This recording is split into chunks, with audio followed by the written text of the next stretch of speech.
नमस्कार मित्रों। भारत के इतिहास में अब तक का सबसे बड़ा बुलडोजर एक्शन महाराष्ट्र के पुणे का बताया जा रहा है। 8 फरवरी को यह बुलडोजर एक्शन शुरू हुआ था और कार्रवाई अभी भी जारी है।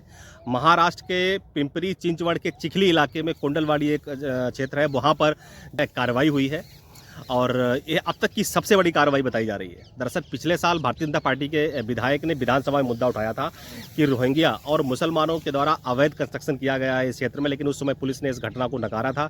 लेकिन जब जांच हुई और उसके बाद जब इस चीज़ें सामने आई तो इस पर कार्रवाई शुरू हुई। 8 फरवरी को कार्रवाई शुरू हुई थी। सोमवार को एक दिन में ही 682 से ज़्यादा कंस्ट्रक्शंस गिराए गए और उसमें लगभग 42 एकड़ में 222 से ज़्यादा इमारतों को गिराया गया, जहाँ पे 33.58 लाख स्क्वायर फीट ज़मीन को मुक्त कराया गया। ये अब तक की सबसे बड़ी कार्रवाई है। कार्रवाई अभी भी जारी है और यह घटना चूँकि विधायक का कहना था कि यहाँ पर बांग्लादेशी मुसलमान और रोहिंग्याओं ने यहाँ पे कब्जा कर रखा था।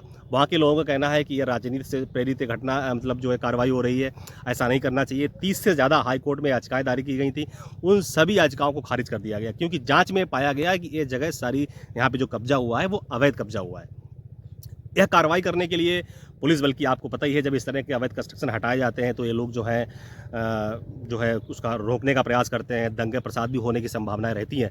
तो पुलिस ने 600 से ज़्यादा पुलिसकर्मी और अधिकारी और लगभग 180 से ज़्यादा सुरक्षा बल की तैनाती हुई थी और इस सारे एक्शन में, बुलडोजर एक्शन में लगभग 16 से ज़्यादा मशीनें, खुदाई वाली मशीनें, 8 जेसीबी, 1 क्रेन, 4 हैवी कटर का इस्तेमाल किया गया। साथ साथ ही इसमें वहाँ पर दमकल कर्मी की गाड़ियाँ और एम्बुलेंस भी तैयार थी। तो कुल मिला के ये महाराष्ट्र में, इसमें आपको पता है भारतीय जनता पार्टी की सरकार है, वहाँ के मुख्यमंत्री देवेंद्र फडणवीस हैं।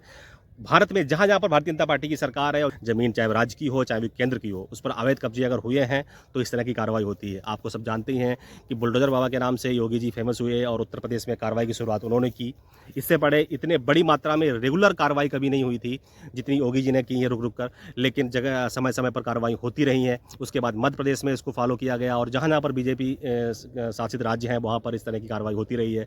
दिल्ली में बीजेपी की सरकार बनी है, देखना होगा क्योंकि दिल्ली में भारत में सबसे ज़्यादा अगर कहीं पर अवैध कंस्ट्रक्शन है तो वो दिल्ली में है।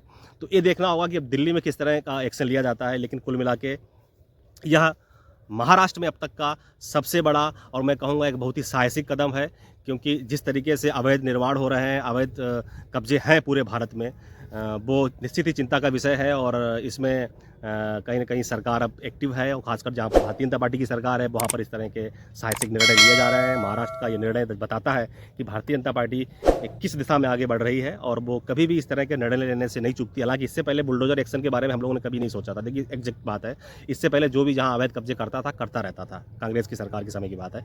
लेकिन जब से बीजेपी की सरकार बनी है और खासकर जब से योगी जी ने मॉडल सेट किया है, उसके बाद से अन्य राज्यों के जो मुख्यमंत्री हैं वो भी इस चीज़ को फॉलो कर रहे हैं और बुलडोजर एक्शन को जो है ना वो बढ़ावा दे रहे हैं और सही तरीके से, संवैधानिक तरीके से, कानून जो है कोर्ट की इजाज़त लेने के बाद कार्रवाई हो रही है। ऐसा नहीं कि अपनी मर्जी से बुलडोजर चल गया, क्योंकि कभी कभी जब कहते हैं ना कि हमारे देश में विपक्ष पक्ष के साथ विपक्ष का मजबूत होना भी बहुत ज़रूरी है। अगर विपक्ष कमज़ोर है तो जो पक्ष में सत्ता होती है, सरकार जिसकी होती है, वो कुछ गलत काम करने लगती है, गलत निर्णय लेने लगती है। तो कभी भी बुलडोजर एक्शन का गलत निर्णय ना हो, इसके लिए हमारे यहाँ संवैधानिक सिस्टम है, कोर्ट है, हाई कोर्ट, सुप्रीम कोर्ट वगैरह है, तो उनकी वहाँ आप जा सकते हैं। जैसे कि हमने आपको बताया कि 30 से ज़्यादा याचिकाएँ इस क्षेत्र के लिए दायर की गई थी, जहाँ पर 4300 से ज़्यादा ऐसी कंस्ट्रक्शंस, ऐसी बिल्डिंग्स हैं जो इस जद में आने वाली हैं और उन सबको तोड़ा जाएगा।